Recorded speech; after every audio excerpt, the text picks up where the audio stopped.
ကျွန်တော်တို့ speaking 8ကိုလေ့လာကြမယ်ပေါ့နော် okay ဒီတစ်ခါကျွန်တော်တို့ဒီလိုလေးမေးတယ်ပေါ့နော် is he walking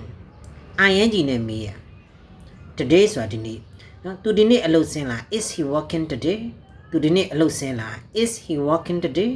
သူဒီနေ့အလုပ်ဆင်းလား is he walking today အလုပ်လုပ်နေလားပေါ့နော်အင်္ဂလိပ်လိုတိုက်ရိုက်ဘာသာပြန်လိုက်မယ်ဆိုရင်သူဒီနေ့အလုပ်လုပ်နေလားမြန်မာလိုပြောမယ်ဆိုရင်သူဒီနေ့အလုပ်ဆင်းလားနော် is he walking today သူဒီနေ့အလုပ်ဆင်းလား ing နဲ့မေးရမယ်ဆိုတာကိုခေါင်းနဲ့ထည့်ထားပေးရမယ်ညံ့ညရွတ်ပေးပါနော်လွယ်လွယ်လေးပဲဒီမှာရှိနေရမှာ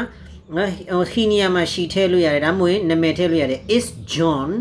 walking today ဒါမှမဟုတ် is Helen walking today Helen ဒီနေ့အလုပ်ဆင်းလား John ဒီနေ့အလုပ်ဆင်းလားသူမဒီနေ့အလုပ်ဆင်းလားဆိုရင် is she walking today သူမဒီနေ့အလုပ်ဆင်းလား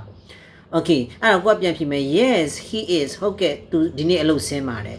no he isn't မဆင်းပါဘူးသူဒီနေ့အလုပ်မလုပ်ပါဘူးအလုပ်မဆင်းပါဘူးပေါ့ရမယ်နော်လွယ်လွယ်လေးပဲ is he walking today သူဒီနေ့အလုပ်ဆင်းလား yes he is ဟုတ်ကဲ့ဆင်းပါတယ် no he isn't မဆင်းပါဘူးကျေးဇူးပါခင်ဗျာ